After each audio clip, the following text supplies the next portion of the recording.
Hello नमस्कार दोस्तों, आप सभी को हमारे यूट्यूब चैनल रोजगार विद संगीता में स्वागत है। तो मैं संगीता आज आप लोगों के बायोलॉजी लेकर आई हूँ। तो बायोलॉजी का के शुरू से ही पढ़ेंगे, बायोलॉजी शुरू से। तो कैसे बायोलॉजी का हुआ, तो देखिए बायोलॉजी दो शब्दों से मिलकर बना। बायोलॉजी यानी कि जीव विज्ञान, बायोलॉजी मतलब जीव विज्ञान। बायोलॉजी दो शब्दों से मिलकर बना है, बायोज और लोगस। बायोज और लोगस से इनके दो शब्दों से मिलकर बना है, पहला बायोज और दूसरा लोगस। बायोज मतलब कि लिविंग, लिविंग यानी कि सजीव, लिविंग यानी कि सजीव। और लोगस माने क्या होता है? स्टडी, स्टडी यानी कि किसी स्टडी होता है, स्टडी माने अध्ययन। तो हम बायोलॉजी किसे कहेंगे कि सजीवों के बारे में सजीवों के बारे में जो अध्ययन किया जाता है उसे बायोलॉजी कहते हैं। सजीवों के बारे में जो अध्ययन किया जाता है उसे हम बायोलॉजी कहते हैं। तो देखिए बायोलॉजी, देखिए सजीव के गुण, सजीव के कुछ गुण है।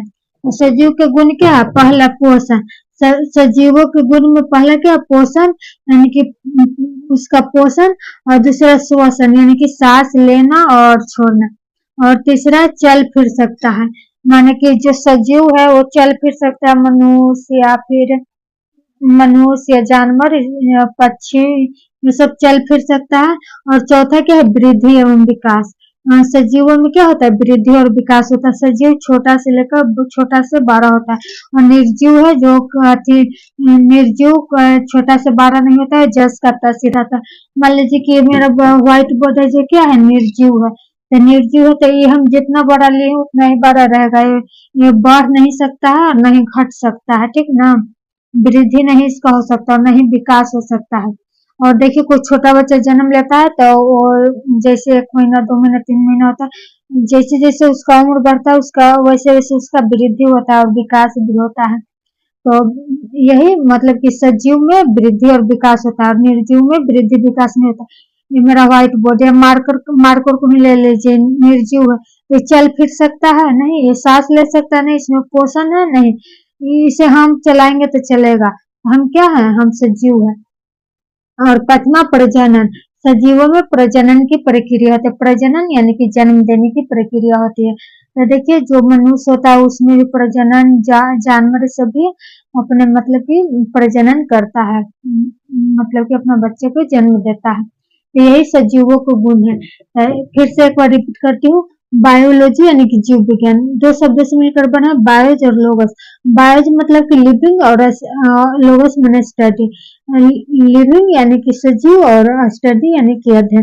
तो सजीवों के बारे में जो अध्ययन किया जाता है उसे हम बायोलॉजी कहते हैं। सजीवों के बारे में जो अध्ययन किया जाता है उसे हम बायोलॉजी कहते हैं। तो देखिए सजीवों के कुछ गुण होते हैं। तो सजीवों के गुण क्या है? पोषण, सजीवों में क्या होता है? पोषण होता है। दूसरा श्वसन, श्वसन यानी कि जो सजीव होता है सांस लेता है छोड़ता है। और तीसरा सजीव में चल फिर सकता है। आशा करती हूँ कि दिख रहा होगा यहाँ पे, चल फिर सकता है, चल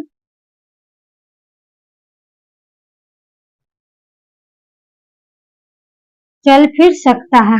और चौथा वृद्धि एवं विकास, और पांचवा प्रजनन होता है। तो यहाँ तक समझ में आ गया होगा, यहाँ तक समझ में आ गया होगा। अब हम देखेंगे कि सजीवों को दो भागों में बांटा गया है। सजीवों को दो भागों में बांटा गया है। देखिए सजीवों को दो भागों में बांटा गया। पहला एनिमल या जंतु, एनिमल या जंतु, और दूसरा प्लांट्स या पादप, दूसरा प्लांट्स या पादप, ठीक। तो देखिए प्लांट्स या पादप, तो दो सजीवों को कितने भागों में बांटा गया? ये भी 1 नंबर को पूछ देगा, तो दो भागों में, 2 3 4 रहेगा, तो 2 ऑप्शन जहां रहेगा वो लगाएंगे, ठीक। और देखिए प्लांट्स में, प्लांट्स यानी कि पेड़ पौधा में सेल वॉल यानी कि कोशिका भित्ति होती है। प्लांट्स में सेल वॉल यानी कि कोशिका भित्ति होती है। एनिमल्स में सेल वॉल नहीं होती है। एनिमल्स यानी कि जानवर में सेल वॉल यानी कि कोशिका भित्ति नहीं होती है।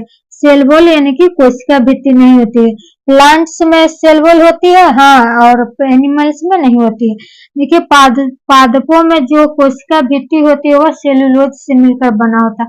पादपों में जो कोशिका भित्ति यानी कि सेल वॉल होता है वो किससे मिलकर बना होता है? सेल्यूलोज से। तो भी 1 नंबर का पूछता है कि पादपों में जो पादपों में जो सेल वॉल यानी कि कोशिका भित्ति होती है वो किस किस चीज से मिलकर बना होता है? तो वह सेल्यूलोज से मिलकर बना होता है।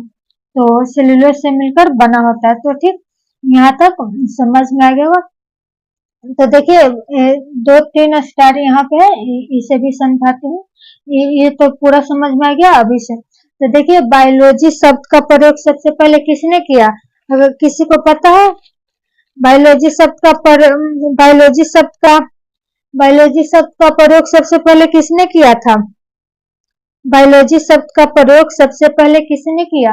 और देखिए जीव विज्ञान को पिता किसे कहते हैं? जीव विज्ञान के पिता कौन है? अरस्तु। जीव विज्ञान के पिता कौन है? अरस्तु। और जंतु विज्ञान के भी पिता कौन है? अरस्तु। अरस्तु। तो देखिए जीव मार्कर इतना अच्छी अरस्तु।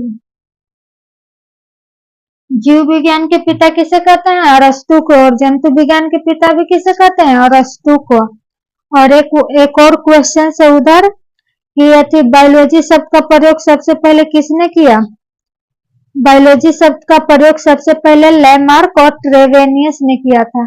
लैमार्क और ट्रेवेनियस ने किया था। दो व्यक्ति ने किया था, लैमार्क और ट्रेवेनियस ने किया था। लैमार्क और ट्रेवेनियस ने किया था। ट्रेवेनियस ने किया था। देखिए एक बार फिर से रिपीट करती हूँ, क्लास में ही याद हो जाना चाहिए। तो देखिए बायोलॉजी यानी कि जीव विज्ञान, बायोस प्लस लोगस दो शब्दों से मिलकर बना है। बायोस मतलब कि लिविंग, और लोगस माने स्टडी, माने सजीवों के अध्ययन को हम क्या कहते हैं? बायोलॉजी कहते हैं।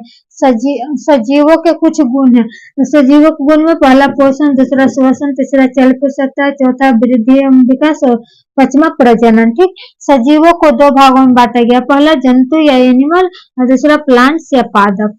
ठीक, प्लांट्स में सेल वॉल यानी कि कोशिका भित्ति होती है। प्लांट्स यानी कि पेड़ पौधा में सेल वॉल यानी कि कोशिका भित्ति होती है। एनिमल्स में सेल वॉल यानी कि कोशिका भित्ति नहीं होती है। और पादपों में जो कोशिका भित्ति होती है वह सेल्यूलोज से मिलकर बना होता है।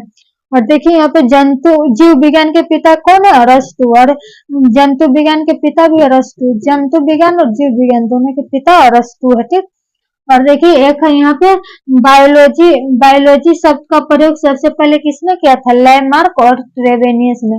बायोलॉजी शब्द का प्रयोग सबसे पहले किसने किया था? लैमार्क और ट्रेवेनियस ने।